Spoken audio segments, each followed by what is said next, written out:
words be pleasing to you. May our meditations upon these words be pleasing to you. We ask all this in Jesus' name. Amen. Amen. Please be seated. I had a long teaching career, so of course we had many theories and programs that come and went when I was teaching. One that I really did appreciate when I thought it had value was from an educator that was by the name of Archie.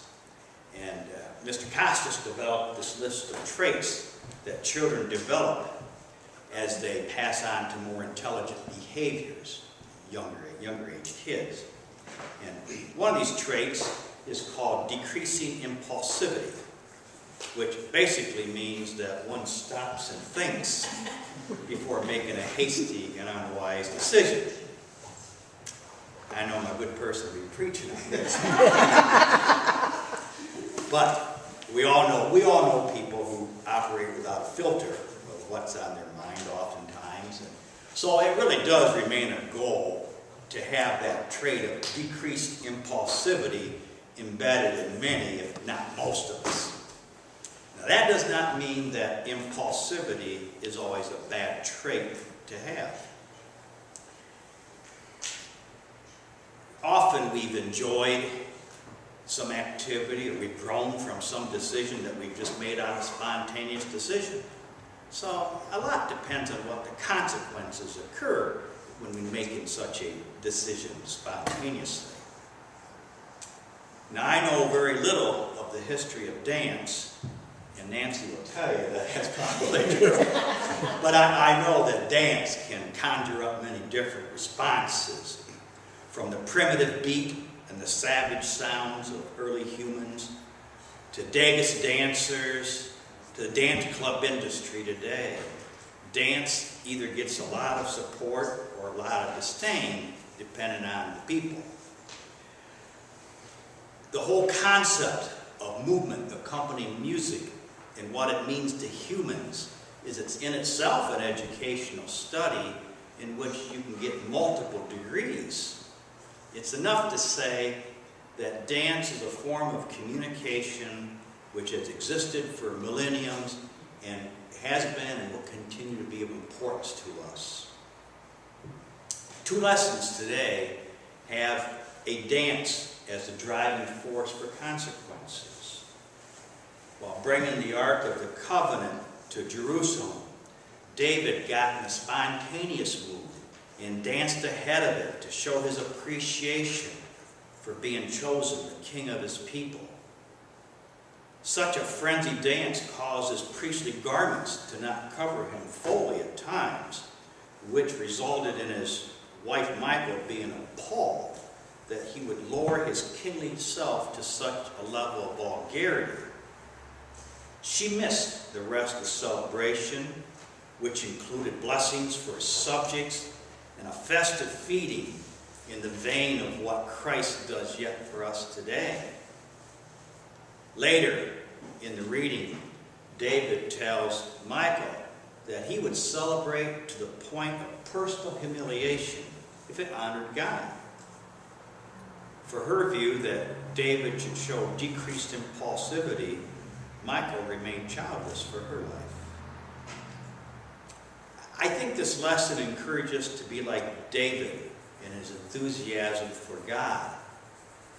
Most times, Episcopalians follow a rather scripted routine of worship, changing up the liturgy to be inclusive or full of imagery by the use of metaphors is about as spontaneous as we get.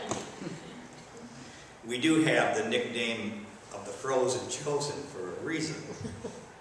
And we should consider the spontaneity of our brothers and sisters of the Pentecostal or the charismatic churches. And we should consider that spontaneity is approved by God through the Holy Spirit. And it manifests itself through signs, outward signs, speaking in tongues, prophecy, healing, things that seem rather foreign to us, but we know they exist. The unbridled enthusiasm in many of the black churches, and the strength of their faith in God should also be mentioned in the light of the recent terrorist attack on the AME Church in Charleston. The idea that some of the people who lost family in the massacre openly forgave the assailant is quite a testimony. I'm speaking just several days after the Confederate flag was taken down from the state capitol grounds in Charleston, South Carolina, because it was finally agreed that it was disrespecting to the black citizens of that state. And it shows that the Spirit does work.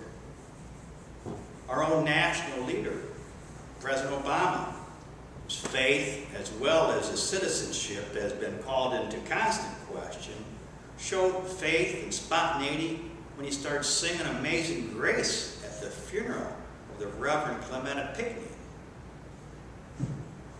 While racism will always exist, at least in a rushing wave of reaction in that little period of month, just in that little bit of period, we as a nation took a leap forward to the idea that state-endorsed racism will no longer be tolerated under any auspices of anyone's heritage. If it hurts one, it hurts two. If it hurts two, it hurts too many. If it hurts too many, it hurts a lot. And this, taking place so fast, was not a situation that called for decreased impulsivity. The votes in both houses were rather staggering. The gospel lesson features a contrast to the dance of life that David performed, in that it was truly a dance of death to more than John the Baptist. Motivated by hate and ending in a spontaneous consequence, it shows much of what is wrong with humans in any time period. Sending an honest man to death because he spoke the truth, exploiting a teenage girl as a sex symbol, not wanting to admit a mistake, and giving in to peer pressure are all parts of that story that continue to be strong driving factors in our lives today. This is a most uncharacteristic gospel lesson. No matter how carefully listened, we cannot detect one single note of authentic joy or hope anywhere in this text. I hadn't heard that out loud. I didn't read out loud when I was preparing, but to hear when he read that aloud, you could hear a pin drop in here. It was a terrible, terrible thing. Nothing good. We hear a wretched tale of anger, revenge, resentment, death. John the Baptist was a man of conviction, and King Herod was a conflicted man, seeking his own power and his glory, while at the same time trying to keep peace in Galilee, avoiding any conflict that would force a Roman intervention under his watch in his territory. John the Baptist's loud and incredibly exact judgment so angered his wife Herodias that she was determined to destroy John if given the chance. Some scholars believe that the King Herod put John in prison to keep the queen from having him killed, kind of a protective custody. For despite John's rebuke, Herod still feared and respected the prophet, and he considered him a man of sincerity and goodness, and he liked to listen to John.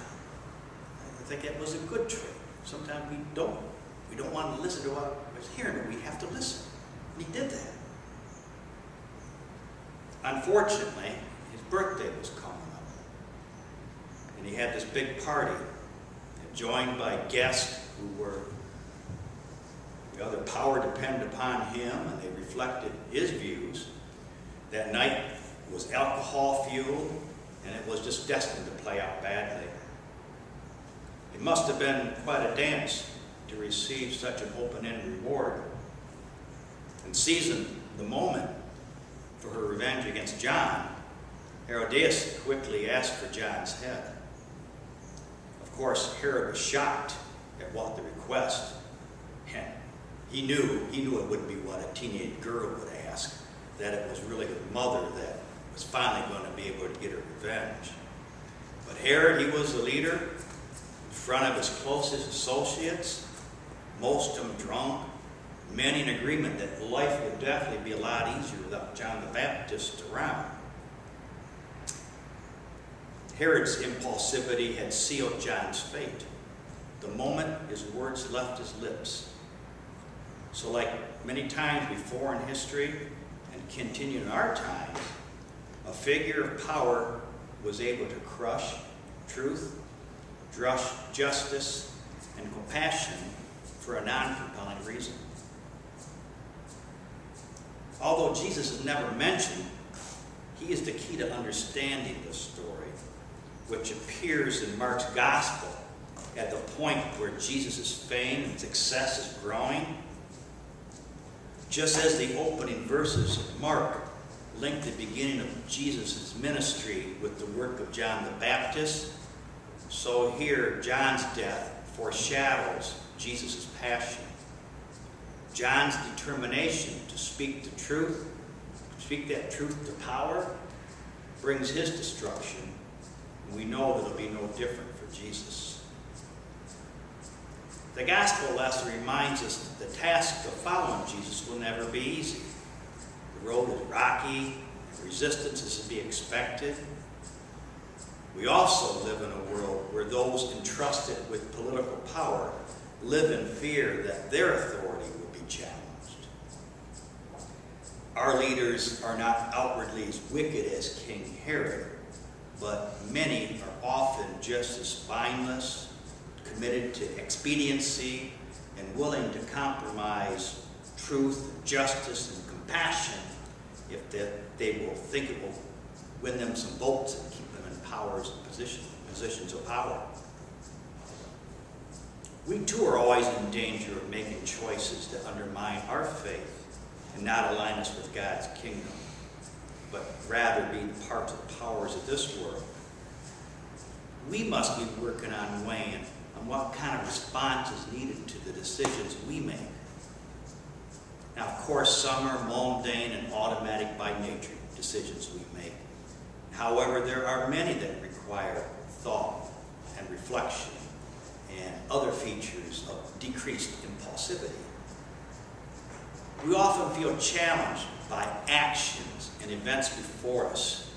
We want to rush to voice our opinion, often based on beliefs that we have long held to be true, but may only represent our own biases. We often neglect to look at the other perspective, and we draw a line in the sand that becomes personal, making it difficult to have compromise, let alone trying to make reconciliation happen. We want to save face, and of course, we have our peers that will often shun us if we deviate from what the group thinks. We all want to be a member of our own cool-clipped group. We don't want to get out of it. Our role model, Jesus, faced many challenges that are still before us today, especially ones that were related to inclusion of all who want to become part of the kingdom. Seldom did Jesus condemn, but he often taught that the way to God was through a heart that was contrite and forgiving. Jesus often sought prayer and solitude to provide the time he needed for the guidance from his Father. The Gospel of Mark is known for constant action and moves along so quickly. And the cause of this spontaneity was a reaction after considerable thought and prayer. It seems like Jesus is moving, but many times he's gone off and prayed in a sentence or two before something happens. And hopefully we can follow Jesus' lead more directly and know when we need that spontaneity, when it's time to use it, and when decreasing impulsivity is more appropriate as we try to live out the kingdom of God. May this be so if God wills. Amen. Amen.